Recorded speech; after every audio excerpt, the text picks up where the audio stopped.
We are live. Oh, careful. Host goes down. Host goes down. Back again for another episode Yes, my friend. of Escaping Success. Yeah. I'm one of the co-hosts, Tom Leffler. This is AD Fact Rating. Before we get into this episode, actually, I want to just get a quick update from my friend AD. Just what's up? You had a late night last night with your son. Sounds like just how's fatherhood and just saying like, hey, we're still showing up or being consistent here with the podcast, but also it sounds like you're still able to be consistent with your diet, your exercise. So just give a little update on that. Like, how do you stay grounded and like, and even you texted me this morning like, I want more. Like, how are you keeping that positive attitude and like even, most people be like, oh, boo-hoos, feel bad for me, like this is tough, like all this, but you're like, okay, no, let's bring it on. Yeah, I think I'm very fortunate because I have good support. My mother-in-law is around, so the suffering is to a certain extent, but at the same time, it's just like, I don't know, I this is just something that I really value. I value family, so I don't really see it as a chore to look after them. I guess sleep is like it's very important for like some of my other goals, so it's very important for me to like figure out how to get some sleep in, like in between the day and stuff like that. So I try to sprinkle it in, but I also have to understand that like that's with a grain of salt because my kids may have a different agenda. And funny enough, it wasn't even my son; it was my daughter, because my daughter, she slept earlier yesterday. I think she slept from like 6 p.m. to 9 p.m. So she took a really late nap. So she was up really late, still active to like 2 or 3 or something. But it wasn't that bad because like I was like, she's just a kid, like she's just chilling. And then in terms of my goals, like I think it's very important. What I'm trying to work towards, like in terms of like maintaining my strength, dropping body fat. So like it's something that I'm passionate about, and it's like going to the gym. Like although I still don't love going to the gym, I still like dread it. Like really? Looking forward to it. Like I'm just because it hurts, but like working towards my goal like is very fulfilling. So I think that's what keeps me going. And then I've again been very lucky to be supported. I have friends who they're also trying to get fit or they have whatever goals they want to have. I think right now strength is what's been keeping me in the gym because like I enjoy like every week like putting more weight on the bar and building up. But that's only a very small segment of my workout. Most of my workout is actually hypertrophy. It's like doing 12, 15 rep, 20 rep sets. But after I get through that heavy lifting, I'm on such a high that I just kind of coast through the rest of the workout. And then I kind of feel the effects the next few days. I did push it hard pretty last week. So I think the last time I was in the gym was Friday. Oh, wait. Friday was yesterday, right? Thursday. It was Thursday. That's the last time I was in the gym. It was a 2. I think it was a 2 a day.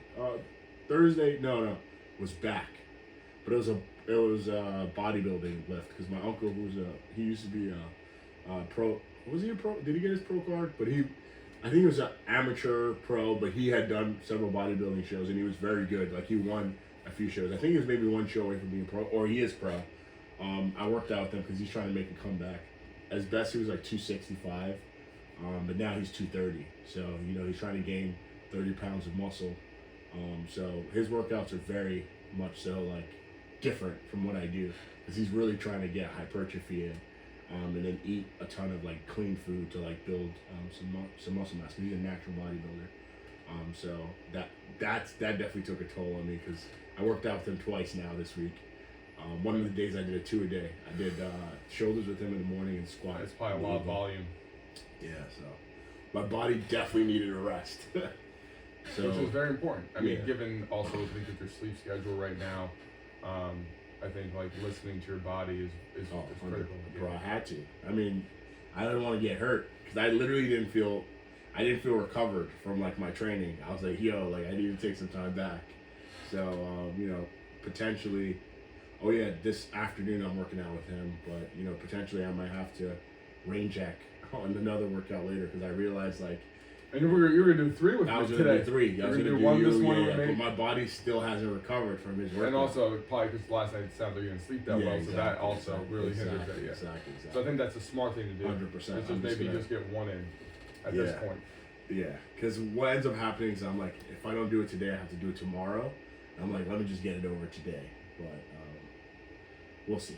I also gotta think about my family too, because that's what, like 3 hours, because 2 hours with him and 1 hour with the other people. So yeah, I mean probably longer honestly if you get there like driving. It's probably 4 or 5 hours. 100%. So I think for my mental sanity and for the sake of my marriage, it might be even better to take away. And also nap. Like I need to sleep. Yeah. Hopefully after this. Well, what time are you working out with your buddy?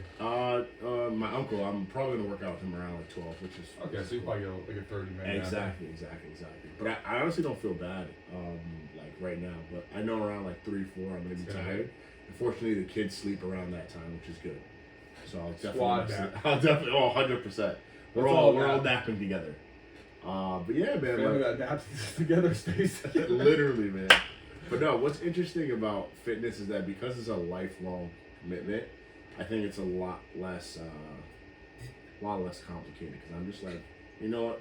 I'm setting the ship a sail, and I'm just trying to just keep up with just my daily kind of commitments. Like, you know, it's either a rest day or I'm training. So when I'm resting, I have to do my best to rest. On days that I'm training, I gotta do my best not to be injured, to not train. And then, you know, I have check-ins. So there's things built into the week that keeps me accountable and make sure that I'm not, like, you know, slipping away from, like, what the ultimate goal is. And then I'm not working, which is awesome. Like, being on paternity leave is nice because if I had work, that would be added stress, and I think that would be tough to balance with lack of sleep and things of that nature. But by June, when I get back, end of June when I get back to work, kids have better regular sleeping schedule. So very excited. Yeah, it's gonna be good, and yeah obviously, I wouldn't mind having more kids because it's a good thing. It's a very good thing, honestly. It's a blessing. Because it's a very short period of time that they're a thorn in the side, and then most of their life they're actually value added. Like imagine your life to your parents. Like if they didn't have you, like it's crazy. They would not be chilling in the manner they are right now. You know. So. I honestly, but it's funny you say it's like you think I would think like that, but I never really thought. You never really thought of it that way. Yeah. I know. Yeah, I'm not gonna say the other part, but yeah. No. What do you mean? Like I don't think all children are value adds. Oh, okay. I see your point. It depends because some people. But in their own way, though, because that's the thing. Like, although, okay, you'll be surprised though. Like, parents need different types of things, right? So, 100%. So sometimes, like, you know, you're a little too much too. Like, all right, son, like I get it. Sometimes they feel like you're the parent, and sometimes like the other child, who may be more chill, actually is a place of refuge. Or you may not even understand the type of relationship other siblings have with the parent, because it's just a different type of relationship. And the parents don't even see that person the same way they see you. So for whatever that person's role is, it's suitable for what they desire, you know, for whatever that is. You know what I mean? Like some kids' parents want to take care of them, you know, it's okay, everything's okay, you know what I mean? Or I don't know. But yeah, not all children are value added, but you'd be surprised though, parents still like love the kid that might not necessarily fiscally be responsible or not reduce their stress. Like a kid might increase tremendously, but it might be like a more, I guess, like fulfillment, a lesson for them, 100%. something they need to work on themselves. 100%. So like again, it might not be on paper like, okay, this person helps me like emotionally, yes, or financially, or spiritually, or everything actually decreases all those. But then I'm a better person because 100%. I feel like a parent. They grow more because they have to grow more to deal with that. 100%. So yeah, that's where it's very weird though, but that is definitely the case. Yeah. I don't know how to explain that, but yeah, so even the kid that's black sheep. Rambunctious. Yeah, exactly. It's like, you know, it's something to talk about on the dinner table, right? Yeah. Because sometimes it's boring when you're too good. It's what's going on? Oh, Johnny's out here doing that again. Yeah, exactly. It's like this kid. Yeah. So, but I see your point though. Not all kids are value added, unfortunately. But I think all kids though help people grow. Yeah. And like whether it could be growing, for the most part, I think it's like a positive growth. And I think also as parents, maybe they even see parts of themselves. Maybe it's a trait that they had that maybe they didn't express as much because they had too much Or responsibility. they're like, oh snap! Like I was like that. I now know what my parents went through. 100%. It's like, oh, much respect for my parents right now. 'Cause, like I was the 100%. same exact way. It's like 100%. you kind of like have that aha moment. It's like, oh, this kid's getting on my nerves or stressing me out, or whatever. But it's like, they're me. Like perspective. Right? That was me. Yeah. So like, I mean, not to go deep here, but do you notice that you and your sister have a different relationship with your parents? 100%. Like in what way? Like, what do you mean? Like, are you in more contact with them, or? It's just, I guess my relationship's a lot different because I work with them and I kind of took over the business. Okay. So I'm involved in a way that like she's not necessarily involved because she decided to not get involved in the business. Yeah. Which, better or worse, probably for her mentals, it probably was a better decision. And I don't blame her for making that choice, and I think like I respect it. Like I mean, she's doing well on her own, doing her own thing. So like, I think that's where it's like the huge like differentiation factor is like okay, I'm involved in the business. Kind of took over the business, and she had zero to no involvement in it, even though she was heavily involved because we didn't have a choice growing up. It's like you were in it, like just by proxy of living in the house. But now with her choice, she's like, I'm not gonna get involved. But it's interesting too, like down the lines, like seeing like how she's not involved, but she has a login to our email, so like she sees what goes back and forth. Like so, she's curious. Like she said like she's not involved like in I would say like all the way, but like she's interested because again, I mean she lived at my parents' house. I think she was like 24, 25. So 25 years of her life, like 9 months out of the year, that was her life. Wow. Like so, I think she's always going to be involved in part of it in a sense, but like didn't take the conscious choice like I'm gonna actually this is gonna be my job, like career, whatever, to do this. Yeah. So versus me, I was like, again by proxy involved, and I made that conscious decisions like no, like I'm gonna go all in on this. Yeah. And so that's where the differentiation factor comes in. But we both like I probably communicate. I communicate more again because I'm just working with them. Yeah. But beyond that, probably communication's similar. Yeah. But yeah, it's interesting though because like.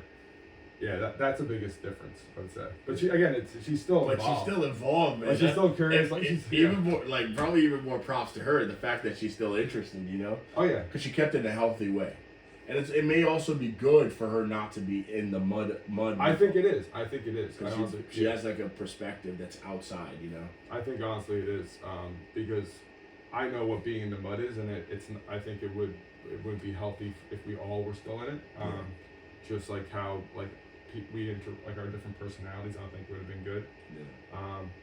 But part of me is kind of like ashamed that she's not, like at some extent, because my sister is super intelligent. Yeah. And like she is like very business savvy, and like we have different attributes. Mm. Like she's much more good, I guess, on like I'd say like the logistics. Articulating her words. Oh. Like reading comprehension, like kind of like lawyer type skills. Yeah.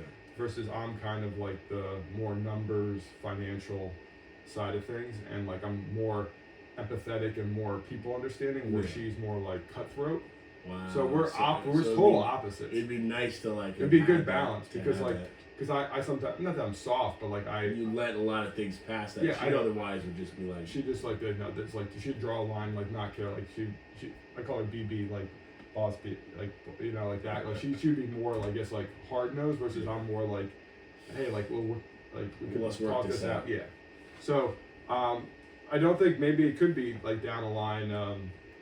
Something. Yeah. I wouldn't be opposed to it honestly. And honestly, when I was sick and I thought I was gonna pass away in the hospital, my plan because I knew no one else who could handle that role. Mm-hmm. Like I was writing notes in my phone for her to at least get through the season. Because I know she was competent enough, and she could like figure out the payroll, figure out how to like manage the operations and everything, like do like that stuff. Because my parents wouldn't have been able to do that. Wow. So like in my head, if I actually wrote this in my will, it's like if something happens to me, and like my parents like either you sell the business or you bring my sister on. Wow. That's like that's where it is as of now. Yeah. But I'm working on building the business out. Like this is something you have a CEO. So I have a CEO. I hired an HR person, like doing stuff. So like God forbid something does happen to me, we don't have to go those crazy extremes. Yeah. But yeah, that's honestly, yeah. So my sister, I was saying, she's would be 10 times better than me at doing this if she wanted to do it. Yeah, she's very talented. That's awesome, man. Yeah. That's fantastic.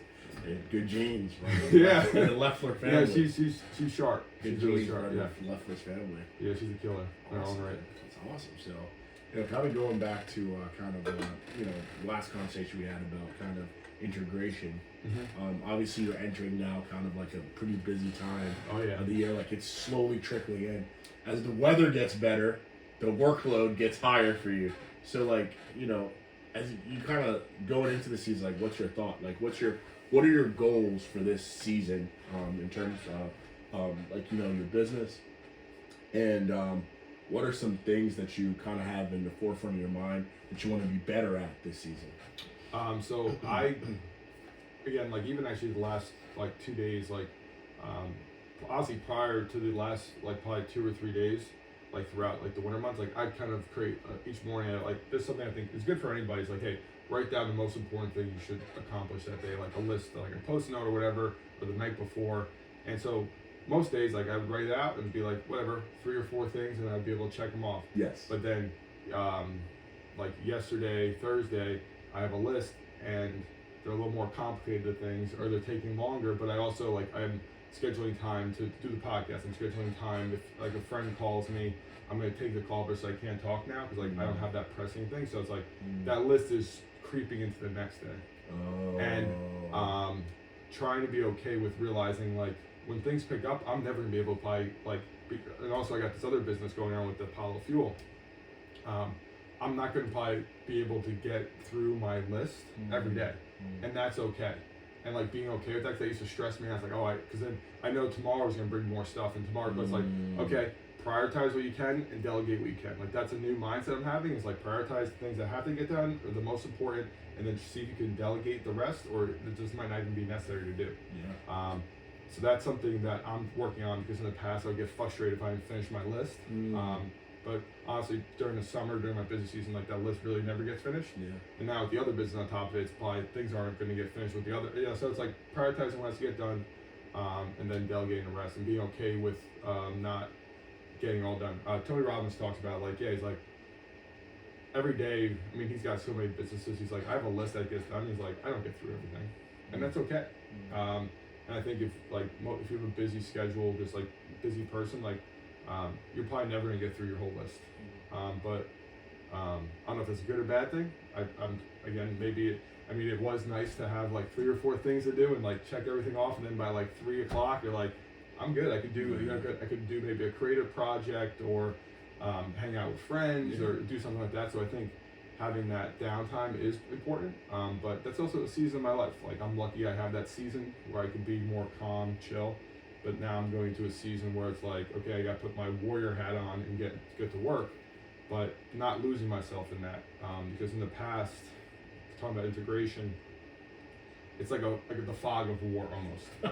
Like that's literally what it is. It's like I call it like from like mid-March to Memorial Day, I'm going to pool war, and there's so much calls, there's so much physical stuff that has to get done, there's so much planning, like just like trying to, like I wrote it out last night, and it's the fog of war. There's so many moving parts, so many different things, like people texting, calling, just internally, like scheduling, like my staff, and then external, like, oh, when you come here, we got like side projects, like all good things, but it's just there's, as I'm the commander, I gotta like put the troops here, I gotta put our defenses here, I gotta plan for artillery here. It's like there's so much stuff going on, and one thing that I failed to do in the past and going into integration is being okay to step out of that fog of war. Being okay, like, hey, it's 8:30, 9 o'clock. We're going to step out of this for whatever, an hour, 45 minutes, and decompress before going to sleep.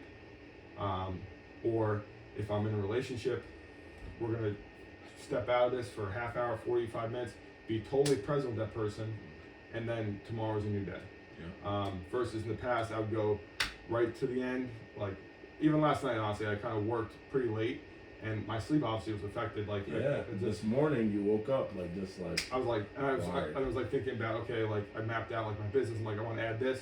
I gave different roles. I was thinking of all these things. I got to put a notepad by my bed again because it's starting to happen. But I got to detach, especially before going to sleep, because then my sleep's affected and then that affects the next day. So I got to detach probably 45 minutes to an hour and give myself that grace. Like, hey, you can't do. I think longer, believe it or not. Yeah, I got to start with an hour. No, of course. Yeah. But I'm just saying, like, realistically speaking, yeah. when talking about kind of the experience you had when you were in Costa Rica, doing work till the very end, you know, it just so like, you know, I'm just saying that, like, realistically looking, like, even if you go to bed earlier, like, because like there has to be like some kind of sacrifice that needs to be made. So, you know, it can be worth you thinking about getting a second phone, to split up like the traffic of stuff. Yeah, I gotta do that. That's something to think about, to consider, or even like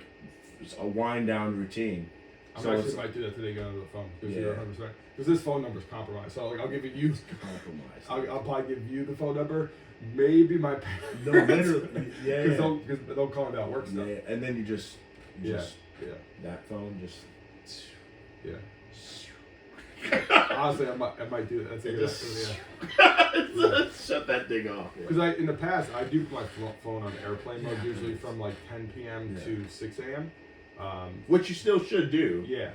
You know, but something for you to think about. You're 100% correct. Because it's like, because it's a game changer. With my work AB2 phones, game changer. It's like, oh nope, I'm unavailable. Yeah, you're 100% correct. Actually, it's tough. It's gonna be tough to hold on to that, but you know, that could be a potential thing to think about. And then another thing to think about is just a wind down routine. Like actually have something that you do that actually gets you like unwind. So it could, I don't know, it could be you use the assault bike for 15 minutes. I don't know, and then you watch a TV. I don't know, like it might not even be a TV show. Because TV shows sometimes trigger and stimulate your mind again. Especially you watch like an action show or something. So so you just have to figure out what you have to do. Reading for me, fiction. Oh my goodness, fantastic! Not a self-help book. Puts you just like fiction. Puts you in a good. That's something for me is the best. Like a half hour. Not a self-help book, not self-improvement, just pure fiction and just at night because it's the blue light, just that. So I actually get it. I do actually I read the new Hunger Games book. Oh wow! Yeah, that's awesome. That was probably a very very. It was very good. I finished it. And I'm pissed. Like, it's a great book. So like I get probably 1 or 2 books. I'm probably do that too this weekend for this season because even in college I realized I read Harry Potter at night. Yeah. I was never a big TV person in college, and like college was probably the best work balance I ever had because I was like no phone because no one was contacting me in college. So like I went with my phone for a couple hours. I just do schoolwork, and I'd work. I was a 4.0 student, so I was like dialed in. But then at like night, like 8:30, I'd bring the Harry Potter book. It was just like I was in such a good flow of like working on like what I had to get done and without distractions and without like the phone and all that stuff. And now it's like I'm a 180 because so much of my business relies on the phone. So it's like realizing how distracted I am from the phone in a sense, because like you could justify it as like I need to be in contact for the business, but like it's also such a like distraction to that point. It's like a balancing act of like being connected. Yeah. So like you could like, because again, speed makes money. So it's like being connected. True. Like, okay, one call, if I answer this call from a general manager, could be like I could make a couple $1,000 on a call. True. Versus I'm like, oh, like I'm gonna be away from my phone for 4 to 6 hours today. Like, do. Or you just set like standards. It's like, hey man, like anytime after 7:30, like I gotta do that. Text me the next morning, man. Like it's like I'm really trying to take the business to the next level. Yeah. And there's a lot on my plate right now. I'm just saying respectfully, man. Because if it's just understood, like, hey man, like you look at your phone and it's 7:30, like just text me, but I'm not gonna get back to you till 9 or 10 in the morning, like 9 a.m. in the morning. Like set like realistic boundaries, because then even if you have work hours, it's safer. Because then like the attack will be from, because you're capable of doing full 24-hour stretch, but you have to kind of, especially now before it gets crazy, like create like boundaries. Because it's communication. Yeah. Because if you don't articulate like, hey, listen, because you very well do want to unwind after 30 minutes, but if you don't set the boundary to 7:30, that 30-minute unwind might start at 10 p.m. and then Tuesday, because you don't have children or a wife right now, so you have a lot of control of your schedule, and you harnessing that control now will put you in a better position for when you start having them. You know, at least it'll put you in a better position. But if you're consistently like, because you have like that luxury now, you know, like you don't have a kid that can just wake up to annoy, like to disrupt your whole plan. Yeah. So I know it's possible, but then it's like, okay, how do I bring this up in conversation respectfully? Bro, you can just be honest. You know what I mean? Like, hey man, like literally, I love this business and I'm really trying to take it to the next level.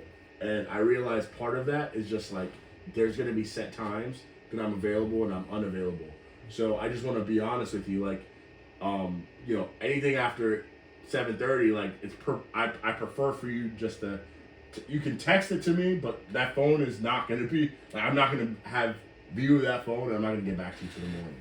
Yeah, and you're 100% right. Yeah. It's like I have to, because I can't. Like I think my thought process was a long time. It's like, oh, I'll dial it back once I have a family or once I have the kids. Like, but that's not the answer, because at that point, the president is set and expectations there, too. And it's like, and like again, I mean, I'm trying to be better, but my father was wake up to 10 p.m. at night. Like that's like until he went to bed. Like his phone always on, always available, always, and still is the case. Yeah. So I mean, 30-something years into it, it's like that.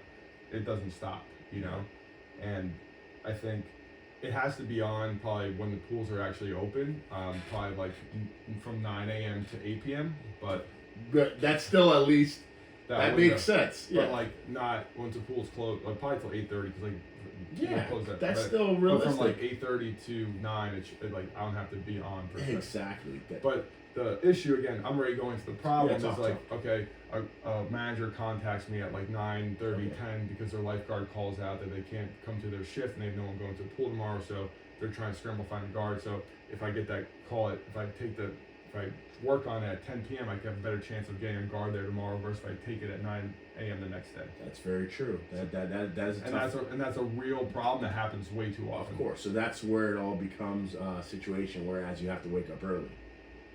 So and I do. And what time are you up then? I usually wake up like at 5:45, 6 o'clock, but I don't turn my phone on usually till like 7:30. Gotcha. So I like to keep. So between 7:30 and 9, that's not enough time to scramble. Yeah. So that's the only. That's why that's a bottleneck. That's why you have to think of like putting something the solution, in place. I think, is not finding out like how to handle like that situation. I think the solution is going one step ahead to avoid even that situation happening. Yeah, because you give people call out times. Like you can't call out like that. It's tough because they're kids. I think the solution I think is like having a lifeguard on call each day, literally. Where this is like a runner. So like, hey, I'll pay you for like 5 hours today. You may or may not work. Or even 3 people. Be like, hey, listen, like I'll give you a heads up. Like, but you're right, having a runner. Yeah, having a runner, and to prevent. I mean, because it's not if, it's when that happens, because that happens way too often. Yeah. The call outs. I mean, that probably happens. I might have a guy for you too. Yeah. Remember Io Deji? Like I think he called you, like my cousin. I don't think so. He's a very savvy dude. He went to Mo Beard. Maybe like, I'll get you contact. Yeah, I'm always recruiting lifeguards. So probably, anyone that wants the decent swimmer, athletic, we certify in New Jersey area. We're looking for guards. Yeah, but like having a runner, like he might not even. I don't even think you need to even put him on salary. Like he's just like, yo, bro, like at will, like just have 1 or 2 guys on call. Be like, hey, just be on the ready, like just like, you know. And that's like. And he just has the understanding that like at 9 a.m. one morning, be like, hey, can you go work at this pool from like 10 to 5? 100%. Yeah, so I think the solution is actually going one step ahead of the problem. Yeah. And the only thing you probably have to do for him is order Uber for him to the pool, because you might not have the transportation. Like you might not have. Yeah. I think that would be. And I do that. I do that way too often, actually. If you're asking, honestly, especially at the end of the year when all the college gets back, I'm calling I realize you can only reserve 1 Uber or call an Uber at a time on your phone.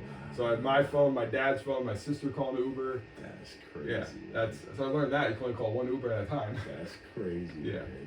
So that's you learn to do things. You do, yeah. But I think step one is definitely another phone, and just another phone, and that because my number that phone's compromised. We lost that. That's God. It's the mustache and you saying compromise for me. It's hilarious. It's like absolutely compromised. God. They know how to get me. So like Faraday box. And I'm gonna be actually. I think it's a cool experience. Like I'm gonna give the new phone the number only to select people. Yeah. Like even just people in general. Like I think I'm gonna be very selective of that number, and for many reasons beyond just work actually. Oh. Do you want to expand on that? Like just make sure it's like positive people. Oh yeah. So there's no negativity. Because it could even be people that like I'm friends with or like not really friends with, and like just like you get like a BS text at like 9:30 at night. It's like I don't want to like. I don't want to deal with this. That's but that's a protect your peace mode. I love that. That's it. And when I asked like, why do you have a second phone? PMP. PMP. Protect my peace. That's beautiful. You gotta coin that, my friend. We're gonna tell all the entrepreneurs, all the business people out there, protect your PMP phone. PMP. That's part of our seminars. That's it. Part of the book. Chapter on PMP. PMP phone. No, seriously, man. That's great. Yeah. Yeah. So I got to get a new phone. Yeah. And I think I'm trying to like, because I know what the problems are. That's the thing. Like people are like, oh, like I know what my problems are in my business.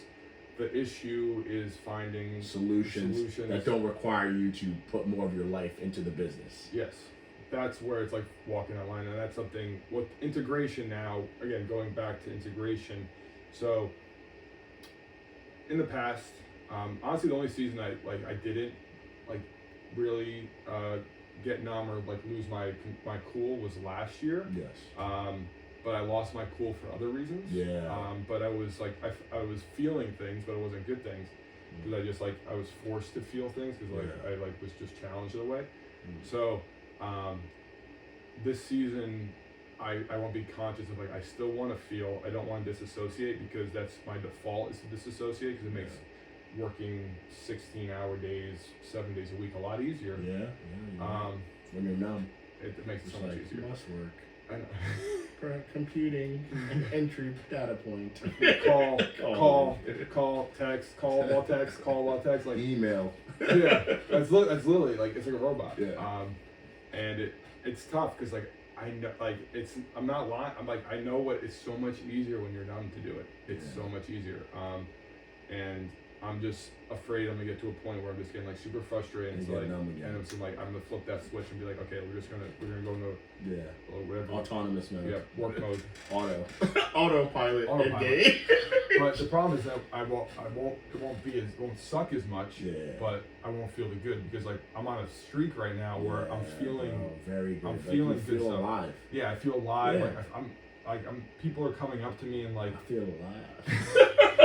like people like random people like I just noticed like when I'm like on point, optimistic, joyful, good energy, like so many random people like, oh hey, like just like start a conversation, like even people that I could tell they're not usually like socially inclined. Like it happened the other day. I was like working from the gym, and this one like younger guy like he like asked me like there's like a coffee politics. Oh, like is that free coffee? But like I could tell he was like kind of socially shy. Yeah, he's trying to use that as an entry point. Yeah, as an entry point, and like he didn't really make eye contact.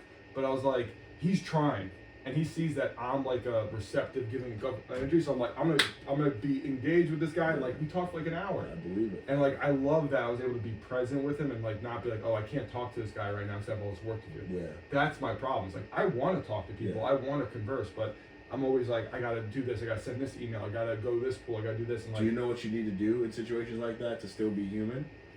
Right before you engage that, be like, hey man, 1 second. Put a 15-minute timer on your phone or 15-minute alarm on your phone. Well, I told myself I had a call, so I told him I had a call to go. But if you have that alarm, you're like, oh bro, I gotta go, because it keeps you off. Because you want to be present. That's smart though. And then that alarm literally just snaps you out of it. So I'm not checking my phone. Yeah, exactly. That alarm puts you out of it. So I give him like, hey, I could give like 5 or 10 minutes here. Put the timer on. And you have that on the go. And then as soon as that thing goes on, like, hey man, like we gotta continue. Take his Instagram and then just kind of boogie. Because I think also the text, protect my peace. Just give him the Instagram. Yeah. Like, hey man, we'll figure this out. And then so it's worth you considering too when you want to go to the gym. So, because a little bit of human interaction is good too. So if you do it in the middle of the day, it does relieve the stress. But then when you get engaged in those conversations, I can't during the middle of the day because I'm so busy with work. But that's what I was about to tell you. Like, you have to like buy that time. Like, if you, in the morning, that's why I go in the morning. In the morning, but I'm just saying, like, if before work really starts, one day a week, if you can just try it, like in the early, it could. I'll be getting calls that want. Of course, man. Of course. I'll have my PMP. It's not my PMP time. PMP phone. But I'm just saying, like, it's crazy though. Like, if you can have that, the timers are really 45 minutes. Like, so you're like, you go into the gym, headphones on, hoodie up. You could tell yourself 30 minutes of that. I hate that because you're such a like a personable person. That's why it's good to have a PMP phone. Well, I'm saying like PMP phone would have Spotify on. I know, but during the middle of the day I can't put because I mean when I season active like I need my yeah so that's why I work out before 8 a.m. or it's not happening. That's crazy. Like during my season because like after 8 a.m. it's. The day is... Yeah. You just have 5 missed calls. It's like... It's just you never know. Sometimes even before 8 a.m., but most of the time, that's, why I think, my mornings are so sacred to me and, my routine because, whatever, 5:30 to 8 a.m. is, okay, I do my gratitude, I pray, I work out, I set my meals for the day, pack my meals because I could be 1 second in a pool down in... Princeton, and then the next second I'd be a pool in Riverdale. It's just the day just it escapes you. Escapes me. And when you go down to the pool in Princeton and Riverdale, what are you doing there? Sometimes it's just like damage control, having to talk with the GM. Something happened at the pool, a filter broke, or there's an incident with managers or staff, something happened there. Or then sometimes Riverdale's a guard didn't show up. Or or someone pooped in the pool or threw up in my sweat. I'm also trying to limit that by I implemented something. I actually was drafting it last night. Is creating. So I have 2 amazing guys. They're both Brian, and they're gonna be the manager on call for certain days. I'm hey, you pick 3 days. The other Brian, you pick 3 days, and I'm putting a thing out hey, everybody, if you have an issue that is pool, filter, guard related, and it's not a dire situation, you contact this person on call. Do not contact me. Contact them, and creating that barrier. So it's okay, it's Monday. It's Brian's day. They call Brian, but obviously God forbid, bad something crazy happened. They're gonna still call me, but it avoids okay, I need a new skim net. Instead of me getting that call hey Tom, I need a new skim net. It's okay. They call Brian, and Brian can probably handle it himself, or he's gonna send me an email at the end of the day of the stuff that needs to get done. So. I'm just trying to limit the calls. The exposure, yeah. So it's sense. I'm trying to create that chain of command. Because right now, it was just guard, manager, Tom. That's crazy. And it's nope, we're going to do guard, manager, regional manager, Tom. Yes. And then hopefully it'd be guard, manager, regional manager, CEO, Tom. That's awesome. Hopefully that's guard, manager, regional manager, CEO, Tom's in Costa Rica, peace. Literally, man, for real. But that's the goal is, and I realized I always joked around hey, I want a business to run itself, but I realized last year when I was in the hospital, how if my dad wasn't able to do certain things, if I didn't have access, if I wasn't able to answer emails, do payroll in the hospital, and my dad was incapable of doing the manual stuff, we would have been in the business might not have gone through the season. That's how bad it would have been, and okay, the ego and do it all yourself approach and save money and I do it all.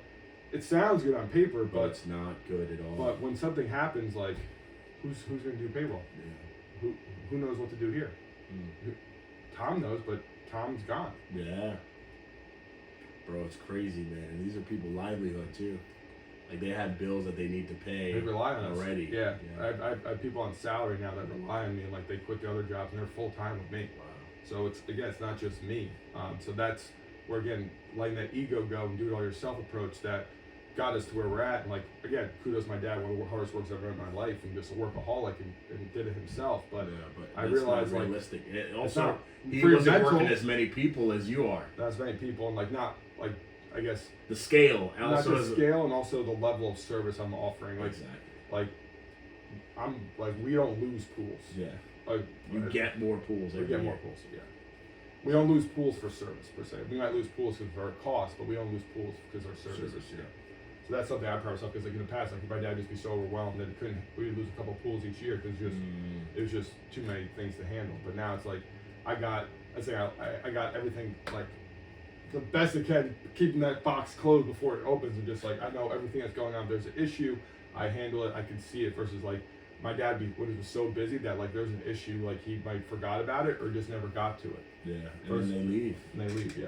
So that's something like I'm just like keeping that box on. So that, and also keeping to grow, I need the process and system so then I can like grow, scale it because I can't scale it now because I still I want to maintain that level of service. So that's twofold. One, something happens to us, you need to be able to still run, and then to maintain a level of service and scale it, I need to be able to run itself. 100%. So that's why like I have more motive decisions, like not just to make my life easier, but to ensure the livelihoods of people and also to grow the business. I need to do this. No, 100%, man. That's it, bro. That's so powerful. And then when you consider last year when you were in the hospital, initially when you were sick, there was nothing being done, right? I was still like from every single point. I was just still. There was no point where like there was like blackout, like nothing was done. I was still always answering my phone. Still just stubborn. Did they do a procedure for you though? What do you mean? They didn't. You were in the hospital. They were giving you drugs, but they didn't do a procedure or anything. No, I only went under for the TEE, which is like an echo. It was only like 1 hour or something. Yeah, everything else. I was taking calls. Yeah, I'm stubborn. After the echo, you started working again, right? I mean, I couldn't really sleep anyway, so I was like, I'm not crazy. Yeah, but legend. Stubborn. I went even when I remember I was at a pool, so I got sick May 11th, started to get really sick, and then I remember it was like probably like a week and a half later, I'm like at a pool by myself, hanging over the edge, taking we painted it, so there's like paint, like painters like blue tape on the edge. You're taking that off. And I'm like hanging over the edge of the pool, taking this paint off, and there's like 12 feet deep, the pool. And like I start like getting the shakes like before my fever, so I'm like on the side of the pool like shaking, and like all I wanted to do that day was just like I woke up at like probably like 6:30, and like as soon as I woke up, I'm like I just wanted to come home, and like I know I couldn't, so like I just couldn't wait to like, and I left the house probably like 6:37, I get home to like 7:38. And I was like, because I had so much I had to do, and like that was. And that adds on to your stress, bro. That even adds on to sickness, not being able to take the time to rest. I didn't have the time to physically rest or mentally rest. Yeah. That was honestly one of the that exacerbates the sickness. Hardest days I think I've ever had in my life, where like my physical body was so tired and weak, but I had to work. So I remember just like the mental battle of like I still remember, it's just like, everything in me. Going to the bathroom and you're just peeing? Everything in me was like, I don't want to like move today, but like, I had to. Yeah, it's a terrible situation. It was awful. And like, yeah, I remember I'm alone at this pool. I'm like just shivering on the side of the pool. Like I could have like fell in, drowned, no one would have known.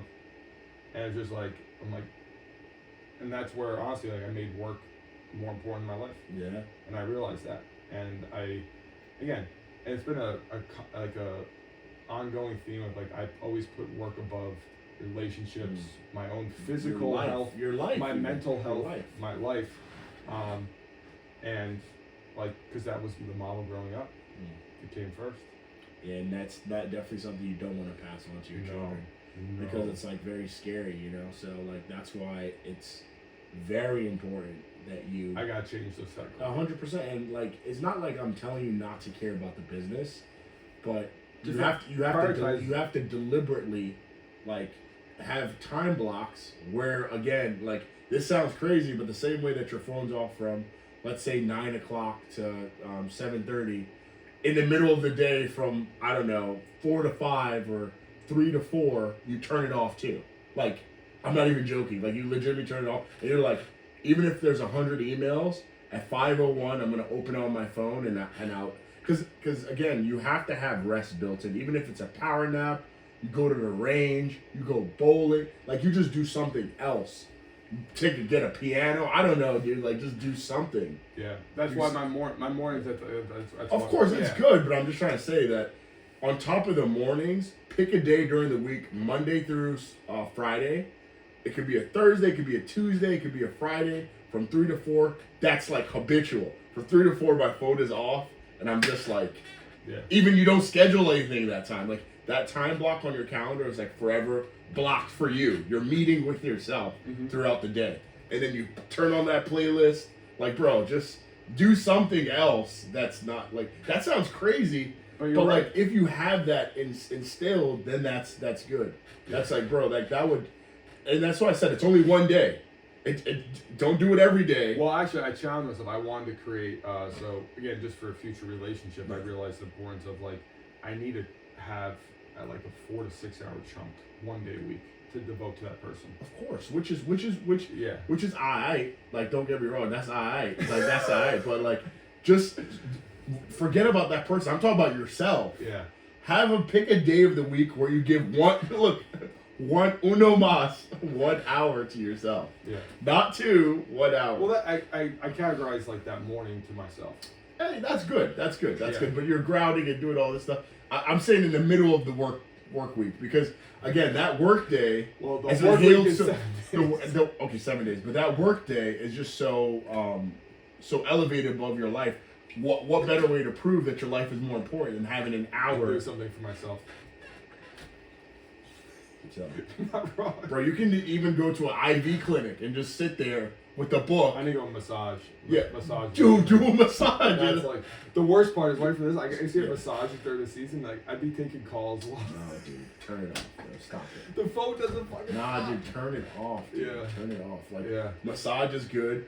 You know the IV clinics where they have like the B12 and all that stuff? I think that's good too. Yeah. Like you swap massage for me, that's what I need. I'm saying you swap them out. Yeah. You give me. Make sure they get the nutrients in. Hey, if you put Trent in there, I'm not gonna say that. Oops.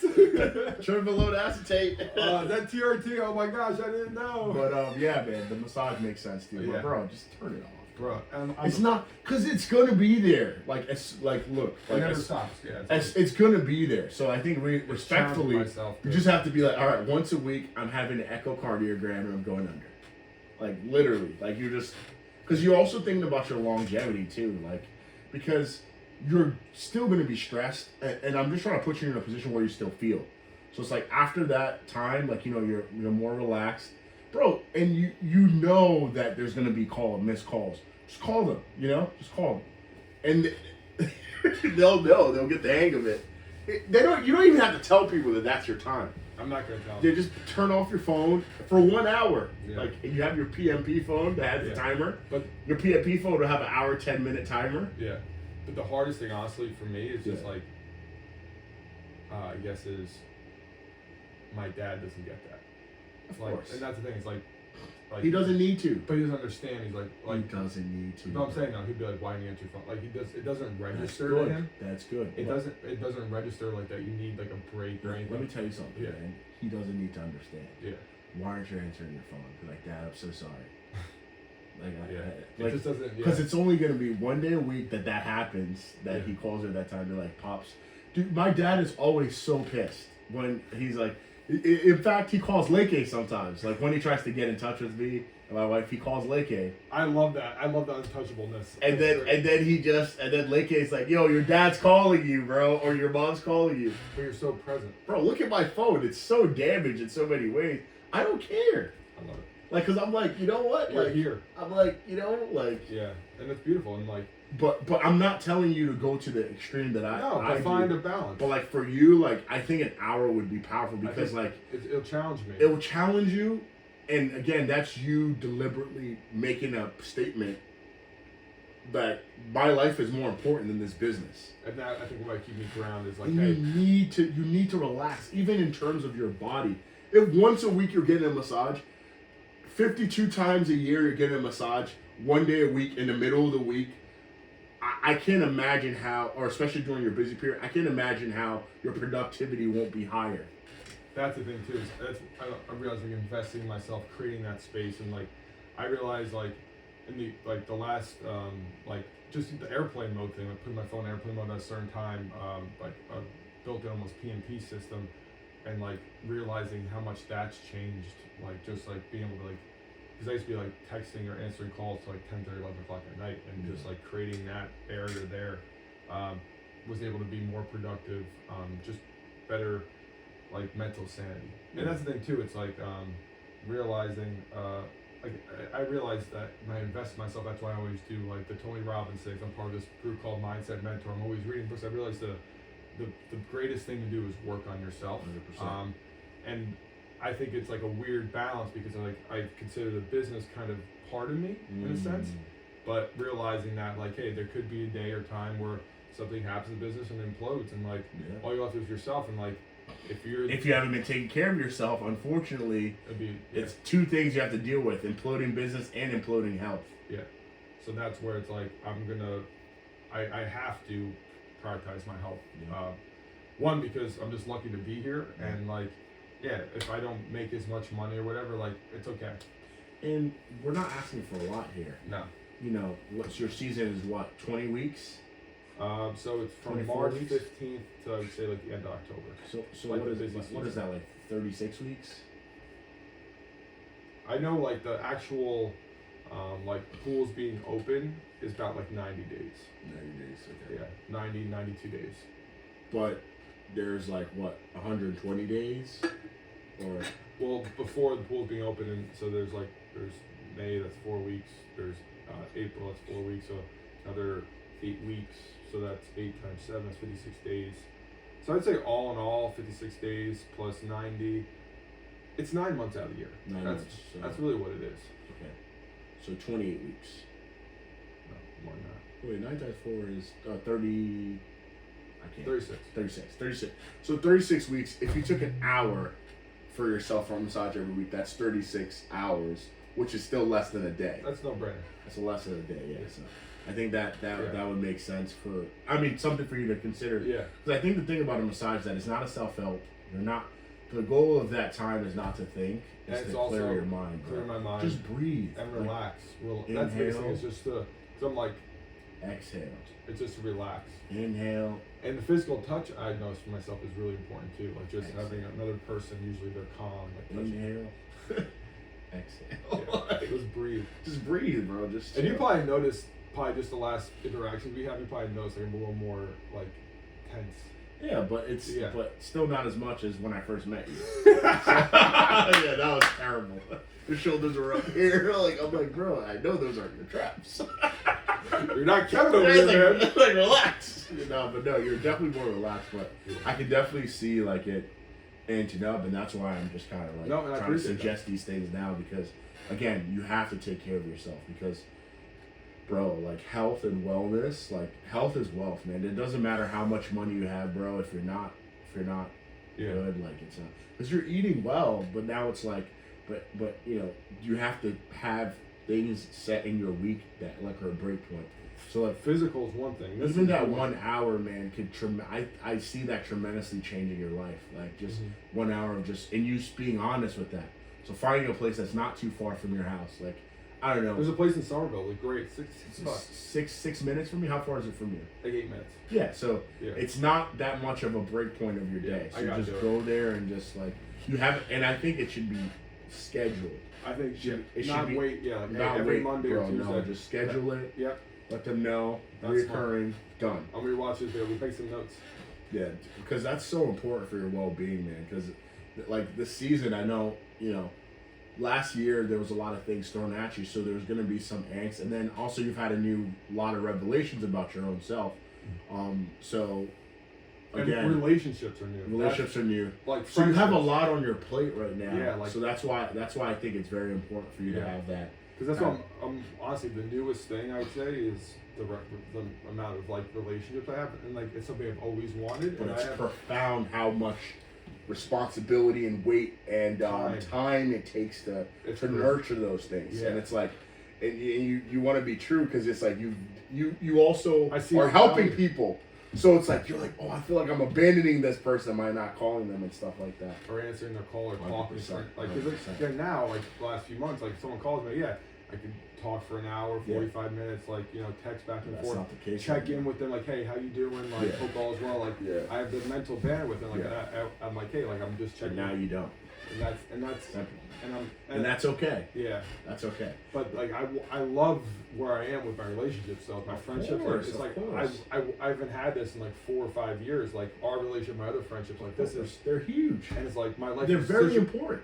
I mean, my life is so much better. And you don't have to give them up. We understand. Yeah. Like, you know what I mean? Communicate. It's communicate. I've told you many times, like, I'm going, So but scheduling hour. Yeah, I'm not going to judge you. Like, you know what I mean? Like, it's like we have our day Sunday. Anything above that is excess. And part of the reason that we're having this in the first place is in preparation for a very important time in your life. Because think about it, right? Didn't our podcast go up when there's going to be a change in my life?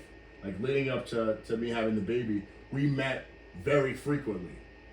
You know what I mean? In preparation for that. But in us meeting very frequently, it said we got to think out loud momentum. And to plan, even psychologically, to verbally put out like what I'm going to do when it happens. And that set a lot of things of course. So even us sitting together and talking, although we are helping the audience, it's very important for us to have that time to even set a sail the ship that would go through the storm that we're about to encounter. Because we know it already.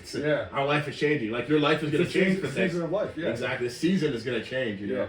So and there's a lot of exciting things going on, but it's like, well, now this is our time to really start to map things out. And obviously, not everything is said always within an hour 20, but some things are touched that like throughout the course of the week you can expatiate upon on your own time, and it's like a little activation, like you know. So 100%. And like rewatching this video, like going to okay, when I talk about like again, this is now we're recording this. This is like the first week of March, so right before the storm. Like, 100%. And then next week I think it'll be probably rocking and rolling. Yeah. And so when it's like mid-April, end of April, or beginning of May, when I'm like in the fog of war, I'll be like, I remember I did an episode with AD and we talked about it. It's like, I look back, I'm like, well, I'm not going for a massage once a week. I never got a second phone. I'm like, well, okay, I got to start doing 100%. Yeah, so that's where it is realer than actually listening to another podcast. Because it's literally you. It's like, I get more real to this. Because you're like, wait. Unless it's like a hologram of me popping up in my face. Literally, bro. Literally. So and then that's a good time, too. It's like, you know, after your massage, like, you know, you have 4 minutes. To call, check in on friends. Check in on friends or even play the video that you took in Costa Rica. Oh, and, that's another one, too. Like, oh, I need those. I need 3 of those. I need those. Those are good ones. But it's like, thank goodness I know, because I can also remind you of that. Like you call me and you hear my voice, you're like, did you watch your Costa Rica video today? I was like, it's like, oh, no. That's a good idea. Because the Costa Rica Tom was like, yo, you're alive, man. Like, things are good. Like, hey. But that's why we need each other, bro. Because, like, it doesn't have to be a 1 hour conversation. It could be a 30-second conversation. You ever see sometimes I call you real quick? Like, you already know I'm hopping off the phone really quickly from the beginning of the call. Like, hey, man, not to take too much of your time, man. I just want to blah, blah, blah. And then it's just like, boom. Yeah, and I respect it's just like pop in your mind real quick. Or I shoot you a text just like, hey, thinking about you and the family. And it's like it's like quick. It's like, hey, man, I'm still here. Like, you living? Yeah, literally.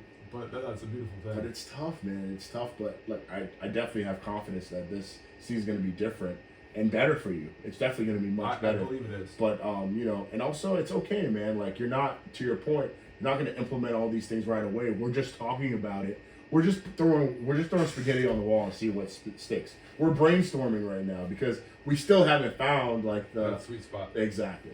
Yeah. And it's never going to be the same, you know, because what works. You know, what works yesterday might not work tomorrow. So. No, and that's the thing is like, I'm becoming okay with things not going as I assume, because I used to be very rigid. Because I got very rigid with things like my workouts, my diet, my sleep actually not so much. Like because I realized like if I eat the right way and train the right way, I don't need as much sleep, which is interesting, and take the right supplements, but.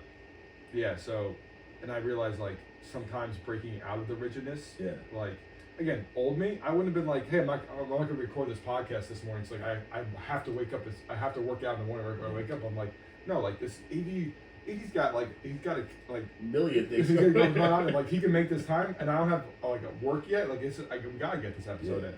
And so it's like, letting go. Of Even the mindset that you bring into this episode is powerful, man.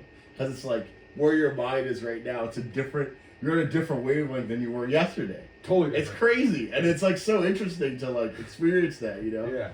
Even from the beginning of the episode till right now, it's like crazy to see. Like I feel so much better. Of course, man. It's like just a weight, man. Hope is it. We talked about that. Faith without hope is dead. Like hope is the substance. Faith is the substance of things hoped for. So if you have no hope, it's like bro. But like the hope is getting through the season and understanding that you can get through it while feeling. Like you can feel and have fun. Because it doesn't have to be suffering. Because that's the thing. Like my vision and growing up is like our summers are hell. Yeah. And this is what it is. We don't have holidays on Memorial Day. We don't. Who wants to buy a company? We don't have 4th of July. Who wants to take over a company like that? And like that was the narrative that was told me for 25 years. And I got to the point I'm like, wait, I want to have Memorial Day. I want to have 4th of July. I want to have like that. I'm better than this. We're better than this to do this. Yeah. But it's breaking that narrative and like really truly having faith and believing that's really possible. Yeah, and it is. And I'm really like, I say it is and I think it is, but I'm really like trying to really like my core be like, it is really possible. It's like, of course, I say it and I think it, but like I still am not truly there yet. Yeah. Just I agree with you. I agree. I understand. I got to step into that and be like, no, this is really truly possible. I have faith and hope that it can be done. Same thing as our podcast, man. Like we're still getting like 10, 20 views. That doesn't mean that we not show up and keep recording, because it's like it doesn't matter, man. Like like it's a process. What's in front of you right now is not what you're looking for. Like you already had the image of where you want to be, and it's just putting yourself in a position that you can continue to endure, so you can see that. That's why it's important to take time for yourself, because you don't want to be so hyperextended that you can't even finish the race. And the finish line might be just like on the other day. But it's like setting your schedule in such a way that you can continue to make progress consistently. Even if the progress is just a 5-minute walk, like just doing something. Mm-hmm. That's why I think it's so important for you to take care of yourself, because that compounds as well. The same way stress compounds is the same way unraveling. Even if you don't feel like you need it, it's like, all right, I'm just going to go. Scheduling it and having that. And then you figure out that doesn't work, you just find something else to do. Like, you just keep playing around with it till you find like something that works, and don't be too hard on yourself, It's like, bro, missing work for an hour, 30 minutes, I know that sounds like a lot of time. There might be 30 missed calls. Bro, it's not going anywhere. You can get back to it. It's good. It's not going anywhere. They're still going to go. It's not going anywhere. I'm not telling you to give up like what you're doing. I'm just saying, if your goal is to have for the business to run itself, you need to start trusting. You need to start trusting yourself more. You need to start trusting the people that relinquishing control. Relinquishing control. Because I'm telling you, man, after like maybe 12, 15 times of them calling you for something that is resolvable, figure-outable on their own, well, now they most of it is. You give them the way to figure it out. 90% of it is. Yeah. So it's like sometimes they call you, and then you don't get back to them for a while. Like let's say like I don't know, an hour. Like, oh no, we resolved it. It's all good. It's like okay, all right. So that's one less thing. And that happens all the time because I'm usually on a call with other people. That's what I'm saying, bro. So yeah. And that's just like relinquishing. Yeah, that's a big thing. But I'm not telling you not to work hard. No. Continue to work hard, but just you do it. Try different strategies. Try different approaches. I want to work long. Like I want to continue. Because the thing, I never see myself stopping. Working, stopping doing this, so with that being stopping said, like doing a business, I don't see it ever. I agree with you, yeah. And so I think again, a lot of people I think share that mindset. They're like they work a job where like I'm gonna work done 55, 60. Dude. I see myself doing it forever. So that's also where it's like okay, like maybe I dial it. Again, this could be a solution. Maybe I dial it back and not make as much money. But like if you say you're gonna work forever, so why are you gonna? So you're gonna have 50, 30 years above other people, so you're chilling. And so like I'm not gonna just be banking on my savings. So like, I'm always gonna be doing something. So I think that's also something for you to consider because your life and your well-being is beyond just money, right? And like tomorrow could be gone. And not only that, like the things that you're dialing back and doing will produce income for you. your business, Apollo Fuel, is going to produce business. Me being in physically shape and like is going to produce business for you. Our showing podcast up is for going podcasts to and produce- So it's like Yeah. even the little free that protein powder, even let's the go. little that you feel like you lost will be added upon to you if it's positive, tremendously. Yeah, it's not like I'm Tremendously. partying. That's the thing. The outlets are good. Like I'm not partying. I'm not drinking. I'm not smoking weed. I'm not like doing the stupid stuff. Yeah. Like it's they're positive outlets. Yeah. So I think that's where it goes. So yeah, it's like It's understanding framing it that like this. and is it's gonna also be, understanding like I'm taking 30% out of here, and I'm putting that 30% to other places. But those 30% I'm putting to other places are yielding me 100%, and they fill you up. and they fill you up. And they, You're they not fire you the- up even more. So it's like it's being very conscious Changing the of that. framework, Yeah. And that's also where I think like relationships, like realizing the time put in is like, I see it as like it fills up my cup more, and also like, I think it's like I want like down the line, who knows what like we're gonna build together. 100%. Like it could be this.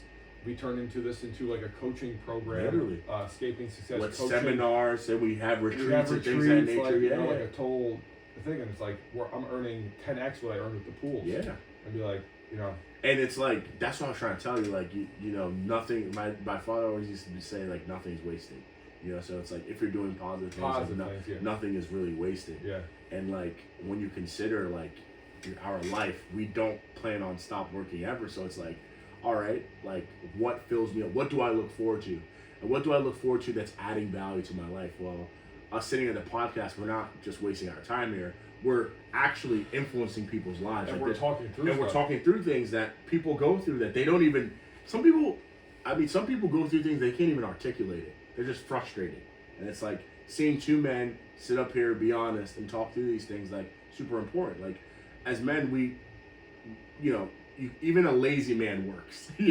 It's like a lazy man might work how not to work, and just be his own mind might work on him. Go over and over. But it's like everyone has this, thing that we're talking through in their own way, and it's like us being here and just being open about it is so impactful to people, and like part of us continuing to do this is making sure that we prioritize our own wellness. Because if we're not well, we can't even show up, which is like messed up. You can't show up for ourselves, can't show up for families, can't show up for God, can't Literally. show up for anything. For anything. Yeah. It's like you just because I've been in points. I remember I really worked myself sick when I first started. I started my accounting after graduating college. I started my accounting job. Yeah. And was doing pool. So like I started the accounting job in August. Brand new, just out of college. Started the accounting job in August, and at this time I just switched Leffler pools to ADP like the month prior. No way. So my parents had no idea how to do it. I'm still like trying to get buy-in from the employees. So I just remember like I'm starting this accounting job, brand new job. On my lunch break, I'm like have my laptop open, taking calls. I get home from work, like my day ended at 6. I'm like from like 6 to 10:30 doing pool stuff. Like I'm living at my parents' house, like doing all this stuff. Wake up like an idiot at like 4:30, work out before work, do my accounting work, and just rinse, repeat. And then weekends working at a pool, doing whatever. And like I remember like it was hard for me to physically walk upstairs. I believe it, man. And it wasn't like I was working. It wasn't like overweight. I was eating right. I was like working out.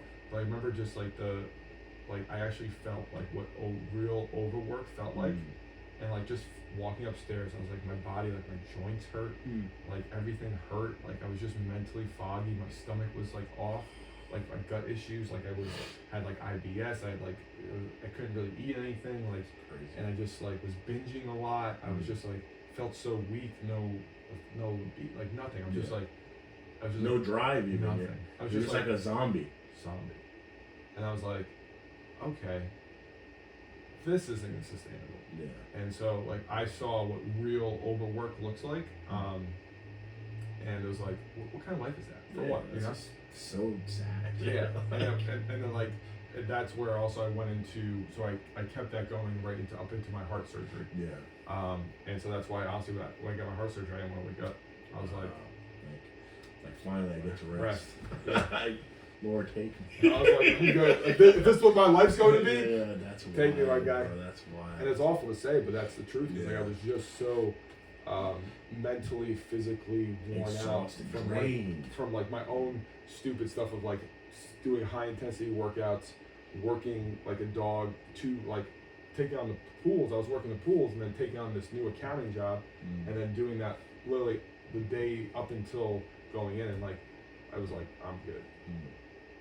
It's tough, man. Like, you know, you literally want your wit's end, literally, quite literally.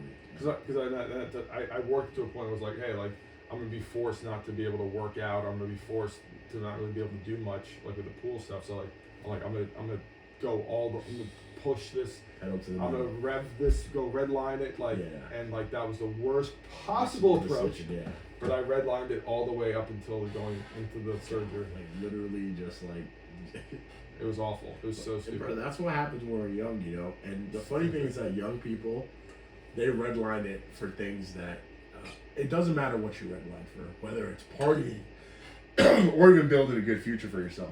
The only difference is that when you redline for success, you have to escape it, like kind of like what we're doing. Like, you know, we're both 28. We're 28 years old. Both of us are 28 years old.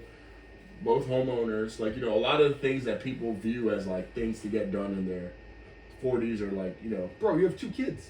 Yeah, like we're different. We're different in our mentality. Yeah, bro, you would have 2 kids too if you did with the right person. If you did a couple. Also, days. I listened to you earlier. Yeah, exactly. You'd have. I'm just saying, it's true though. Like you it's like it's not like you can't afford to have 2 kids. Yeah, no, it's just like you have the things that you're working. Yeah, find the right person. Yeah, like it's not like it's not your desire. No, like it's your desire. Yeah. Too. It's just the right person, my mentality. It's just like forming a few things in place. Like me, I don't think you've ever noticed this about me.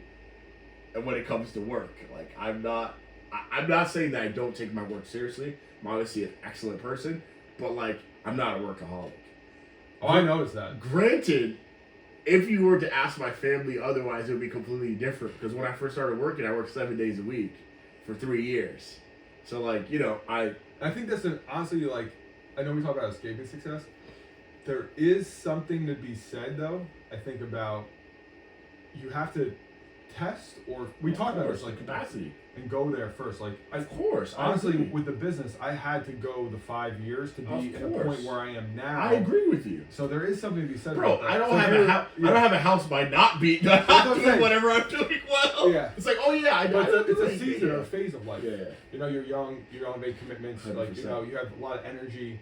You could do it, and again, you put it towards positive work. I try to invest in like the right things, like family and things of that nature. Work. Bro, when we bought this house, it was only by income. My wife just started working last October, so like you gotta think, like that was not a fun, like it's like, you know. I remember we were talking about it's stressful. Taking care of the family, because I had my daughter and my wife at the time, so it's like I was taking care of my wife and my daughter, making sure that they didn't want for anything, and at the same time saving for a house.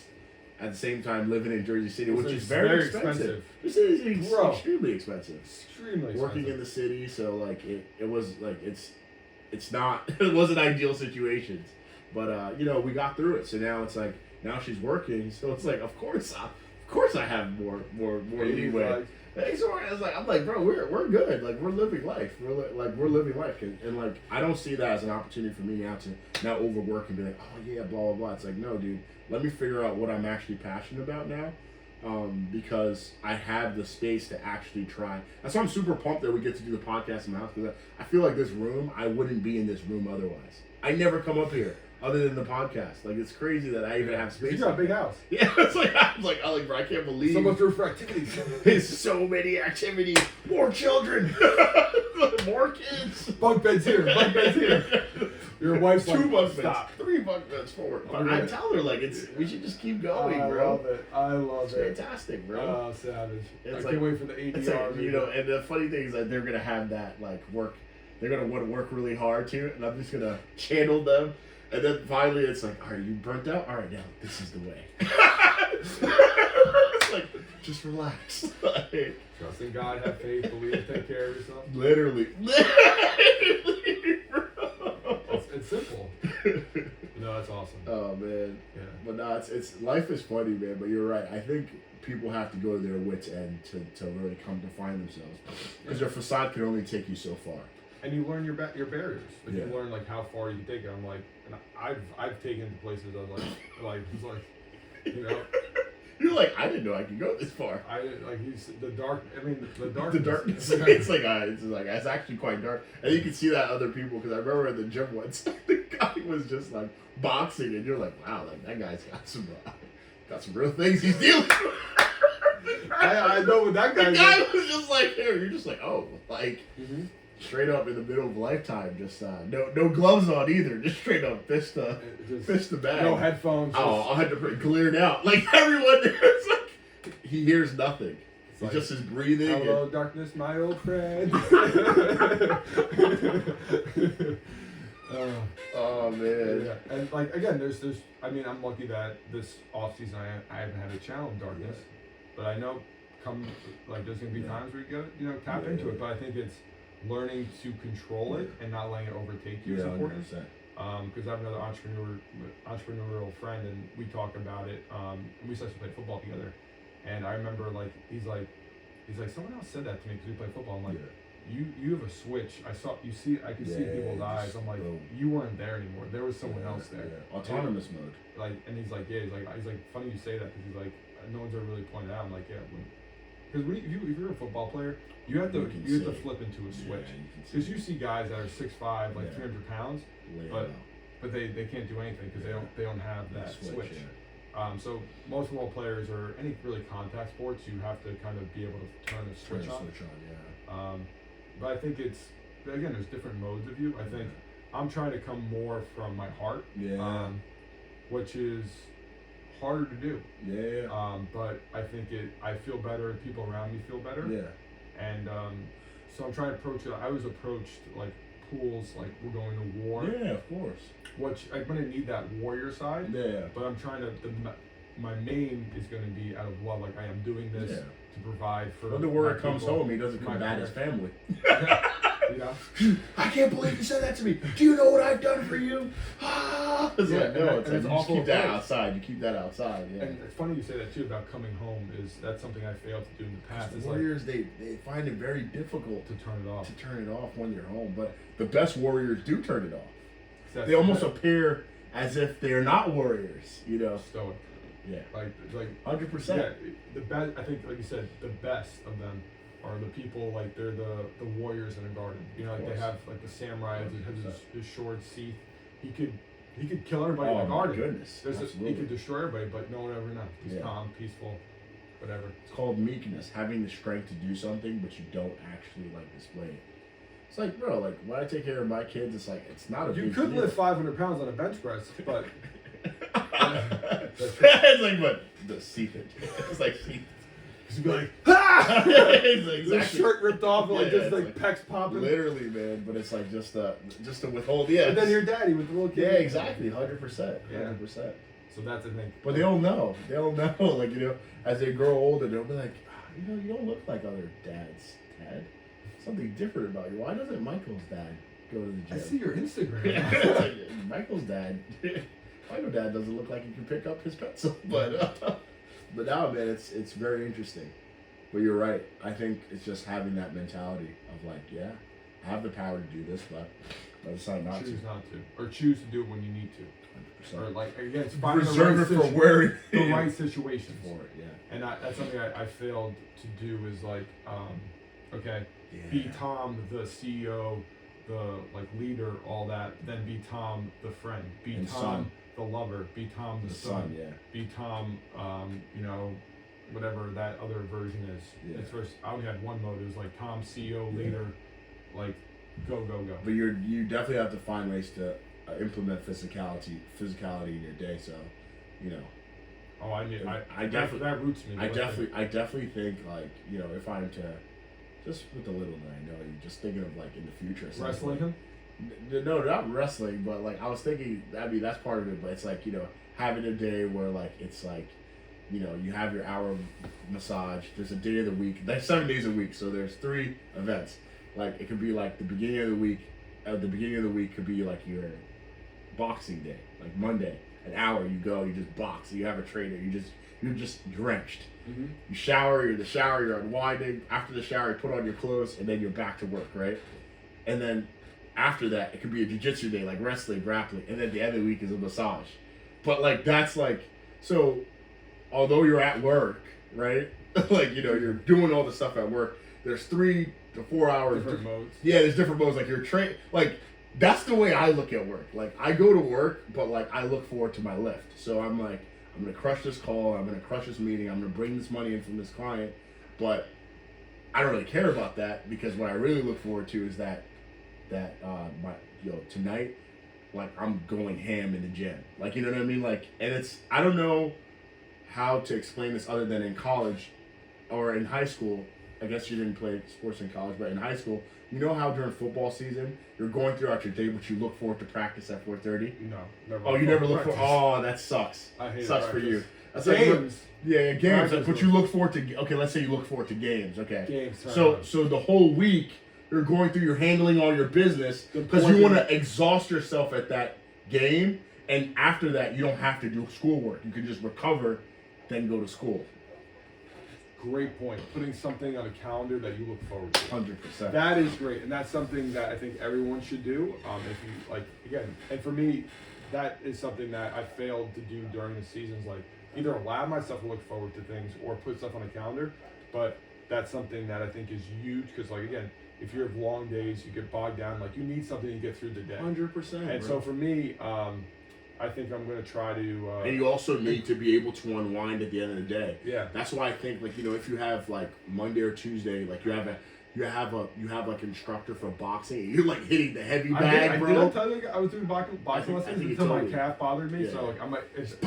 Like, bro, you're gonna go to sleep that night. Nothing bothers you after that. There's no way you're not gonna go to sleep that night. I was so you exhausted. box, you shower, and then you continue the rest of your day. Hard stop 8:39, bro. You're gonna be conked. I was like, so during my season, I'm like that guy who's like, we saw like the darkness, because I have gloves, I have my wraps, I go to Lifetime, and I'm like, I'm in there. Sometimes it's like 10 o'clock at night. And I'm just like, I gotta let this out.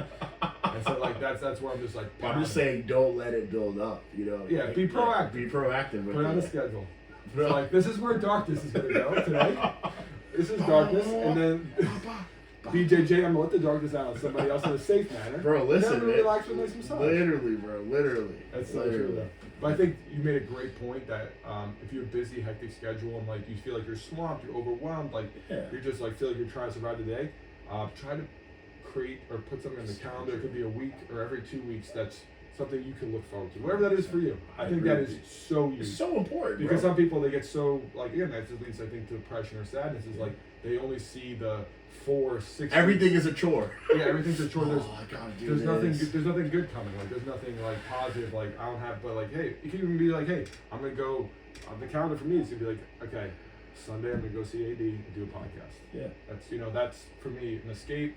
Like, not escape, but like of course, it's a positive positive thing. But you also need something. Whereas you just had, like, there's a dingus that you hired that just did something completely stupid that just increased your workload that week by 12 hours. Like, bro, that heavy bag's gonna pay on Monday. Like, I'm actually going to inflict pain on that heavy bag. Or, you shouldn't have told me that, because I have Brazilian Jiu-Jitsu in an hour. And, bro, like, it's after I'm warming up with a different type of intensity today, because my partner, I'm gonna put them in a rear naked choke. I'm gonna let go, but I'm gonna assert my dominance on that person. Like, bro, like, you're so right. It sounds wild, but like, you actually have to, Yeah. because otherwise you're gonna lash out on people. But that's controlled violence right there. Or and it might not be your day that day too. Like, you know, like, but that's the thing. You go in with that mentality that day, and that other person, and now you're training. You're like, oh snap, yo, last week, Chuck, I wanted to like impose my dominance of Chuck in Brazilian Jiu-Jitsu, but he kicked my behind. Like, he literally destroyed me. I gotta take my lift seriously. I gotta take my recovery seriously. I gotta go to bed on time. And all these things, they put you in a position where you have to. Exactly, because you have to sleep. Because you're like, bro, like, not only is my day gonna be hectic tomorrow, it's my jiu-jitsu day. And like, bro, if I'm not sleeping, like, these people are gonna pull a number on me, and I'm not gonna be able to recover for the week. So it's like making everything has to be dialed. Everything is dialed in, but it doesn't have to be stressful. I just want to reiterate that, like, in a healthy way. That's how I cope with so much things on my schedule, because they all feed into each other. It's like, prime example was yesterday after our podcast. Yeah. Your daughter was like acting out a little bit, just being a young kid, and you're like, this is lifting fuel. Yeah, they're literally. And you're just so calm there, like, I'm gonna remember this later. Literally, bro. I'm like, that is But it's true though, man. I'm not gonna lie to you. I'm not gonna lie to you. Oh, my lifter and stuff, like, that's where my workouts and my routine are. I ground even harder because, like, I'm like, literally, man. I literally, like, I'm like an animal because, like, but then I also realize, like, sometimes, because my stress levels are so high, I have to be mindful to dial back the volume of my lifts. Because sometimes I overdo it because I just have so much rage in me that then I feel worse after. That's why I have a program. Yeah. I delegated the program because bro, like, there's only 4 or 5 exercises. So, like, I know I can do a lot more. So I'm not going to hurt myself. And there's so much weight in the gym. Like, there's not enough weight in the gym to contain me. So, like, it's just like, all right, like. But then it makes you want to come back for more because you're not hurting yourself. You're like, oh, I want to go more, but and not only that, I don't want to hurt myself because that's an outlet. If I hurt myself, I lose that outlet. Mm-hmm. So, like, bro, it's like the squats. Like, these tempo squats, you really have to have aggression. If you have 4 or 5 pounds on your back and you're descending 3 seconds, pausing 2 seconds and coming back Meanwhile, up. this is my max, by the way. This is over my max, 4 or 5, and this man is doing eccentrics and pauses. Just putting it out there. Over my max, just gonna go nice, steady 1, 2, 3, and we're gonna do a pause, and then come back up with over my max. I feel great about myself. Thank you, my co-host. Continue. But no, man, like, that thing's great. Because, like, I have this vision at the end of the year, like, I'm going to squat 700 pounds. And, bro, there's something about 700 pound squat that's so savage because, like, you walk up to the weight. 700 pounds? Yeah, you walk up to the weight and you're just like, hey, buddy! Lightweight, baby! Yeah, literally, man. And that's honestly fantastic, man. But it's like, in order to have that, there has to be so much training done. Like the ligaments in the knees, the hamstring, the nutrition, consistently hydrating, because it's like everything needs to be dialed in to do that so that you do that and you can do it for a double. You surprise yourself and you're like, oh, wait, there's another one there. Bro. But yeah, man. I love it. It's not as impressive as it sounds because it's like, okay, you think of a 405 eccentric, like I'm priming my body for it. I've been priming my body for it. Yeah. I don't follow your logic. You're like, I can't comprehend that. 700 pounds not that impressive. It's the same way somebody who has a job at McDonald's can't comprehend someone can make $100,000 because they're like, but life is so hard, blah blah blah. I don't think that's the case because I lift all the time and I work out. Like I've done strength routines and like I know what 350 pounds feels like doing. Like I mean, I probably the most I ever did in my back's probably 375. Yeah. I know what that feels like, and you're gonna double that with 700 pounds. So I think the McDonald's employee doesn't he's not exposed to like situations where you're like 100K. I've been exposed to some heavy weight before, and 700 pounds on your back, sir. It seems like a lot. For me, it seems like a lot of weight. It's a lot. Yeah, but I like your viewpoint on like it's not that much. Like, hey, I'm not gonna. The way I look at it, which is crazy, it's like before getting to 700 pounds, it's like, all right, man, I've came into the gym like 9 months before that, and three times a week I've pulled the equivalent of a ton. So it's like whether it's like deadlifting, 600 pounds, like I don't know, 50 times, like the back is stronger, doing lat pull downs, doing rows, like literally to support forming the shelf that I'm going to sit the weight on. So having the shoulders, having my rear delts like built so that the bar even sits in the perfect core. My core is strong because all it is a leg press. That's how I look at it as. Right now I can leg press 900 pounds. It's a little harder to leg press. It's the only difference between the squat and the leg press is with the leg press you don't have to worry about stabilizing because the machine that they put slides up and down. Yeah, it's set right else. Now with the squat, although there's no rail and machine, I've created my own machine in my body. So it's like, okay, I know my hamstrings are strong enough. I know my knees are strong enough. I know my core is strong enough because I've done so much core stabilizing. So all I have to do is get under the weight, unrack it, stay tight, efficient step back, just 1, 2 or 3 steps, get tight as possible. And literally when I'm getting tight, all I'm imagining is, bro, this is a leg press machine. So I lower it without shifting forward or backwards and right up. And then at that point, when I come back up, I just walk it in. Stay tight and walk it in. You get one more actually, right? Yeah, or two, yeah. But bro, I really do think that it's that simple in the sense that like if I can leg press 900 pounds, no, I think I should be able to squat. And I'm doing 900 pounds for reps in the leg press. even to like, I guess to make myself feel better, maybe with that 900-pound leg press or even a 800-pound leg press, I can go in maybe 2-3 months before that, and I'm really focusing on really getting deep on those leg presses and going very slow. So it's like, I know the strength is there. If I'm doing a set of 10 or 15 with 700 to 900 pounds, let's say the pulley system and all that stuff makes it equivalent to about the 700-pound squat. Like the strength is there. It's just now doing enough repetitions with the free weight that there's no mishaps, that I'm putting in the same place on my back. I'm walking it out consistently. I'm staying tight, and I'm not like, doing all this stuff. But like, it sounds crazy, but like, I think that's really a metaphor for life. And I always joke with Leke about that. Because Leke, this past week, Leke just started training with us, I think, maybe like, he just came to the country 3 weeks ago, right? Let's go, he's back on the ground, dude. Yeah, Lake's PR in squat is 485. That's what he told me last week. So this week, he did 455 for a triple. 455 pounds, he did it for 3 reps. And before that, he did it for 1 rep. So he had a total of 4 reps the whole time. So it's like, all right, bro, like if Leke can do 4, if you believe, I told him, I was like, bro, you're gonna do it for 3 reps. He wanted to do so mental. He wanted to do 500 pounds. I was like, bro, do 455 for a triple. And he went under it. And first rep didn't look good. Second rep looked terrible. Third rep killed it. Mm-hmm. And it's like, it's so mental. So mental. But exactly what you're doing, you're just simplifying. It's like, hey, just do this, follow the process. People, again, you create this crazy, and they think of all, just simple. Just try to, and that's a beautiful thing.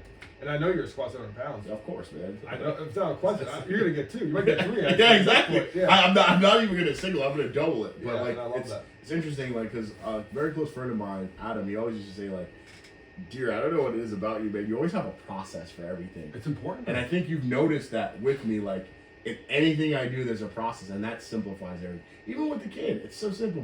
My son, I just look at him. I'm not affected by anything that he's doing because, and it's not that I'm cold. Like he can be crying. I'm just like, bro, like you are either hungry. It's either your diaper, or you're not comfortable right now. So, if I do one of those 3 things and nothing's happening, it's like, all right, maybe you have a tummy ache, And it's like, even that, I can't go in and do surgery on your stomach. I already know you kind of have an umbilical hernia, so all I have to do is put my thumb on your belly button gently, and you feel like it's just rather than stressing out, like, oh my goodness, he's crying. It's like, no, like you're going to be fine. Mm-hmm. You're going to be okay. And I think a lot of maybe I'm weird in that sense that I can just like step out of that, even within my child, it's a superpower, and just step out of that because I see like even my wife sometimes he's crying. It's like like I have to pee right now, son. Like so you can continue to cry. I'm gonna go to the bathroom. I'm gonna wash my hands. I'm gonna come and get you because I know I burped you. Stay calm and accountable. I know that even if you do burp up some of your food, you're gonna turn your head to your right, and I'm only gone for like 45 seconds, so I'm gonna come back to you. But staying calm in the middle of a storm, I think it applies to every aspect of your life. It's like, wow, my heart rate just got elevated. I just gotta like. There's so many times at work I get an email, heart rate gets jacked up. I'm like, all right. I turn off my computer, step away, go to the bathroom, take a piss, wash my hands, take 2 breaths, and I go back and I handle the thing. Rather than just like, freaking out. It's like, no, I'm not in the mindset for this. I'm gonna give myself 2 to 3 minutes and come back and handle this. That is, listeners, that is the best thing to do. Same thing as because you don't make any good decisions when you're under stress or like you're super frantic. Take a step back, breathe, get calm, and then you make a more rational decision.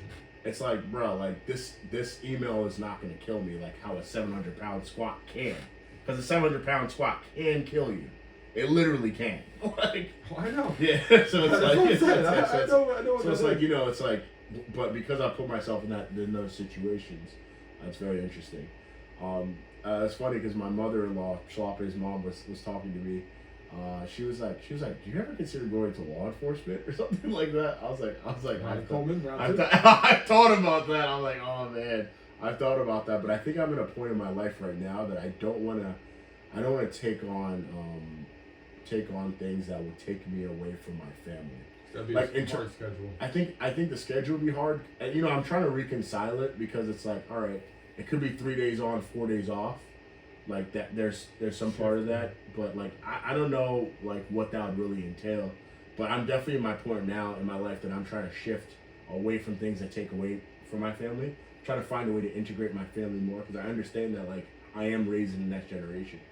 So my daughter, my son, and my children to come, I really need to make sure that I'm investing the time into them, and I'm visible so they can see my life, have interaction with me, and see how I interact with the world, so they can keep some of the good qualities and then expatiate on some of the things that I'm not doing pretty well. So I think that's like the point of my life that I'm in, because I understand if I can do really well by them.